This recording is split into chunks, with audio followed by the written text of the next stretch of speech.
Here you see a comparison of the clean between Chris Goot and James Tatum. Both 77 kilo lifters. James has cleaned 170. Chris has cleaned 166. They're both using 140 here. So very similar lifters, same weight class, pretty much the same lift, but a fairly different line of pull. And you can already see the line of pull really faint on there, but let's just go through the lift and watch what they do. Both pull off the ground with similar back angles, but James's hips are quite a bit higher to produce that back angle. Both of them have their shoulders right on top of the bar where they should, elbows hanging beside the knees. And this is really why I don't coach, where to put your hips, because that's dependent on body type and the relative lengths of your trunk and your thighs and whatnot. And if you have your shoulders on top of the bar, your arms hanging beside your knees, you're going to have a certain back angle. It's just going to be the right one for you. So see where your back angle is if, when you get into that position, instead of trying to fit your position to a certain place where your hip should go or angle or whatever. Let's go ahead and go through here. Both of them, you see the hips are rising a little faster than the shoulders, so they're getting a little bit more horizontal. Once they get to a certain point in the lifts, the main action is the legs driving the hips up. They'll come past, as they come past their knees, they start to pull the shoulders back.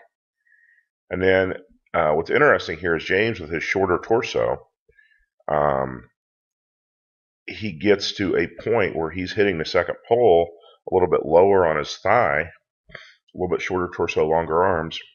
So he's right here. He's already rebent his knees, and he's ready to hit the second pull.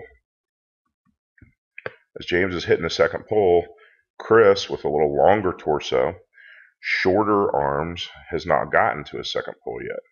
So let's go ahead and move Chris ahead and get him up to the same point that James is. Now Chris is where James is, basically. He's pushed his knees forward, he's pulled the shoulders back, and he's ready to hit the second pull.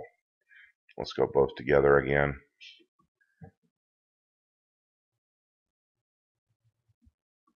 Hit the wrong button there. Let's go both together again, both extending.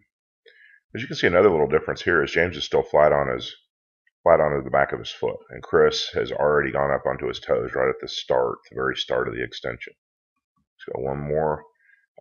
Both of them are doing the same thing. Both of them have pretty much got their head as high as it can go. I think Chris has just started to shrug a little bit there. But again, James is still flat-footed. And here we go, one more frame. Chris is already starting to pull under. James is still flat-footed and still pulling up. And there you see James is shrugging, and he's starting to pull under. You saw his head go down just a little bit there. Still flat-footed. Now James moves his feet, actually stayed flat-footed all the way till he's going under the bar. Now he moves his feet to reposition his feet backwards just a little.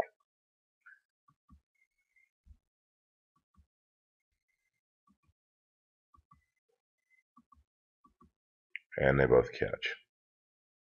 So look at the difference in the bar path. Most of that is Chris has a little, the top portion of his pull after the second pull is shorter. The first pull in a reposition takes up a lot more space because with his torso and arm lengths, the bar comes almost to his waist before he hits the second pull. With James, shorter torso, longer arms, he comes up to maybe the upper third of his thigh before he hits the second pull, almost at mid-thigh. So the first pull and a reposition are shorter. They happen lower, and then more of the pull is taken up by the top pull. The other really interesting difference there with James, to me, is just two things. Number one, James pushes his knees back further. He almost gets his shins past vertical like John does, so he gets that more pronounced rearward bar path. Whereas, as you can see, Chris doesn't get his knees back quite that far. And that's actually really pretty normal for a lifter with a long torso like him. A lifter with a long torso is going to be a lot more uncomfortable, extremely out over the bar, and with their legs more straight. They naturally want to keep those legs bent shoulders more on top of the bar, because it's a lot harder to hold that longer torso out over the bar as far as some other lifters. The other thing that I think is, you hopefully will replay this and look at it as they go through, is that Chris is on his toes a little early, whereas James doesn't actually get off his heel till he's going under the bar. He completes the whole pull, shrugs his shoulders a bit as the bar is right at the top of the pull, though, initiates it while the bar's, right before he begins to go under, and finishes the shrug as he's going under.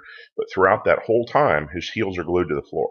He actually goes up on his toe a little bit to reposition his feet as he's going down under the bar. I think that's really interesting. Not many lifters do that like James does, or as well as he does, I should say.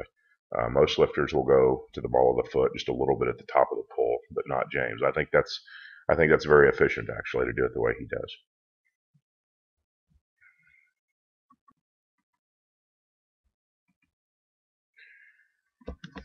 Here we see the same analysis, but with the back angles drawn instead of the line of bar. You're going to see about the same thing.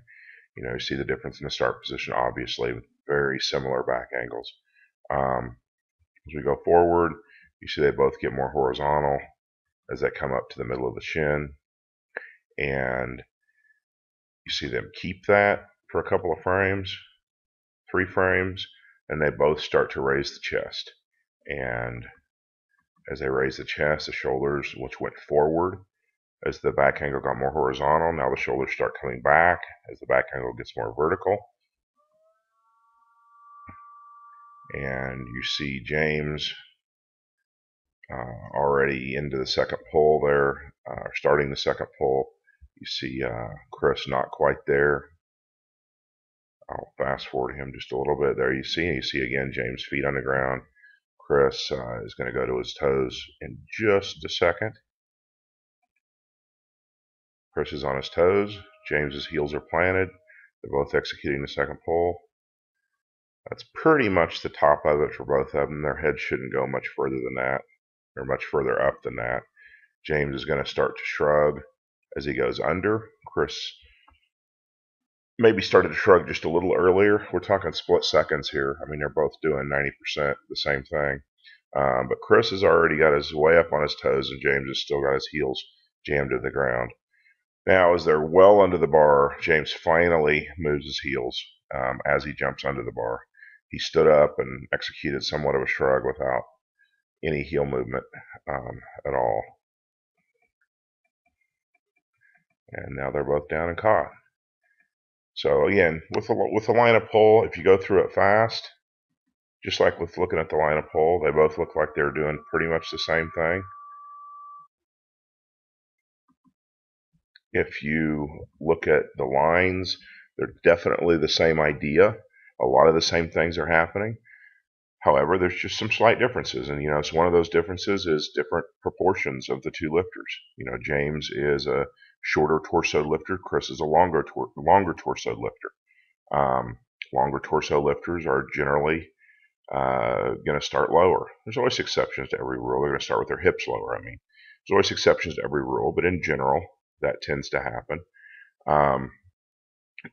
Your shorter torso lifters like James will often be able to be in a good shoulder position starting higher. Or if you're like John and you start with the low hips and you have a shorter torso, you'll end up with your shoulders way behind the bar. But if you start with the shoulders on top of the bar, you'll sometimes have a little higher hips. So again, I think that one of the biggest things from these videos is, even though these two lifters are doing some different things, the general idea is the same.